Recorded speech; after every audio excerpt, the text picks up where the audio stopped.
Welcome back on the halftime show here on the PAC Sports Network. We're joined now by Geneva men's head coach Jeff Santarsiero. How you doing? Doing well. You as well. Always a pleasure. This Geneva team, a lot of excitement surrounding this group. Give us your impressions of this year's team. Yeah, I mean, this group is it's a good group to be around. They're all connected. It's truly like a family. They generally like being around each other, and they're talented. So that's a good combination to have. So we're excited about where we're going. Now, the conference always tough. Non-conference, you have a very good non-conference schedule, namely a Division I opponent at Robert Morris University. Playing that game on the road, how much fun was it to some extent for the team to be able to play against a team like Robert Morris, but also, what do you learn from your team in playing against other squads? I mean, it was a tremendous experience for the guys. I mean, I'd rather not have an overtime loss the night before, because we didn't have as much energy as we needed. But that experience, Coach Toole and I, obviously I know Mike Izzolino. I've known him for years, and we kind of coordinated a game. And it's playing that facility is tremendous. And we did really well in the first half, and then Division I's do what Division I's do, and they kind of pressed us and kind of got out of our game a little bit. But it was a great experience. They treated us really well, and we thank them for that. And looking at this year's team, kind of headlining this group, but a very overall talented group, Ethan Moose, he's been an outstanding player since his freshman year, one of the best players in the PAC. How much of a luxury is it to have a guy like him? Well, Ethan's is having a great career, and will have, by the time we're done, had a great career, and he's just can score in so many ways, and he's a kid that you would see in the streets and just go up and talk to and have a great conversation. And but when he gets on the court, he kind of takes over the game, and you kind of like having that kind of kid on your team. Senior Noah Dammuz having a career year, and he's a guy who's always been very good, but he's really taken off this season. What's led to his breakout? Well, I mean, Noah Dammuz, if you would describe him in one word, is he's relentless, and he just has had, like you said, has had a tremendous first semester. I mean, beyond our expectations.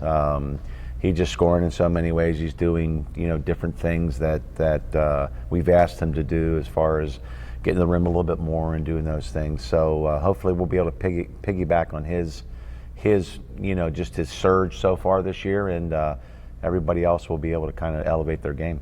Now, new guy, a junior on the roster from Butler County Community College, Joel Stutz, left there as the school's all-time leading scorer, coming from a great high school program as well under Matt Clement and Butler. What kind of addition has Stutz been to this team? Well, he's a veteran. I mean, he's first year at Geneva, but he's a veteran. He's played 2 years of college basketball. He's been in the war, so you expect him to kind of lead a little bit. And the one thing that people don't know about Joel is he's a tremendous rebounder. Our rebounding stats, is probably you've already checked out, have dramatically increased since last year. And he's one of the best three-point shooters around, and when he gets going, he's tough to stop. So if you would ask him what kind of year he's having, he's not satisfied.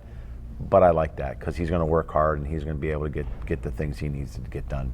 And you mentioned his three-point ability, along with his three-point prowess. Matt Vainovich and R.J. Bell have all had success beyond the arc. What kind of threat do they provide? With guys like Moose on the inside, what kind of threat do they bring you on the outside? Yeah, it kind of lets the floor get a little bit wider for us. And if you know Ethan loves when the floor is wide, and he can get downhill pretty quick. Matt and R.J. are really, coming into their own. R.J., we knew coming from high school, was a tremendous three-point shooter, and he's elevating his game a little bit, rebounding like I talked about with Noah. And then Matt, when Matt gets on, we were down in Florida, Matt just kind of carried us through a game. We were so injured and battered, and guys were out, and he just kind of lifted us up with his three-point shooting. So we're excited for that run that we're going to get on here in a couple weeks. Some exciting youngsters on the squad as well. Lyle Tipton, who was named PAC Rookie of the Week in early December. What does he add to the mix? Well, the guys have a name for him. He's called Moose Point 2. So Lyle's a tremendous kid, first of all, and obviously his sister plays for the women's program, and very athletic family. But Lyle he scores in many ways. He defends.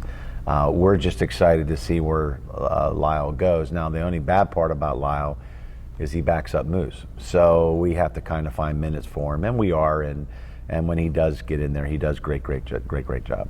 Now, we talked before we got on air that the team's been hit by the injury bug to a certain extent, so you haven't really had your full squad. But how do you see this group coming together? And obviously, you hope that they get healthier as the season goes on. Right. Well, we haven't had the full squad healthy yet. I mean, we may have had everybody in uniform, but we've had the flu bug hit us, ankle injuries, plantar fasciitis. I mean, just different things all year, strep throat, But again, teams go through that. But once this team gets together, Randy, I think we could be pretty special. What this group brings that I haven't had in a bunch of groups previous to them is the fact that we have multiple ways to score, but our defense has gotten a little bit better. The urgency for the defensive end has gotten better.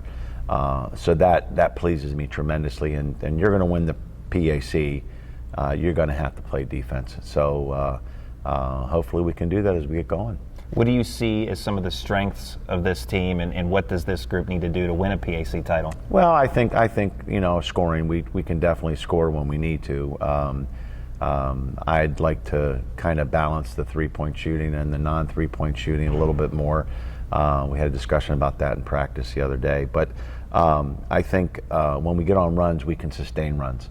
And then on the defensive end, we're able to get stops in key moments. We've been in, with the exception of the Robert Morris game, all our games have been without fouling at the end of the game that we would need to do, have been under 5-6 points with 4 minutes to go. So that's where you want to be. And I think this group, as opposed to other groups in years past, I think this group can finish games. That's Coach Jeff Santarsiero, the Geneva Golden Tornadoes coach. Again, thanks for your time and good Randy. luck. Appreciate it. We'll have the second half of today's game when we come back right after this.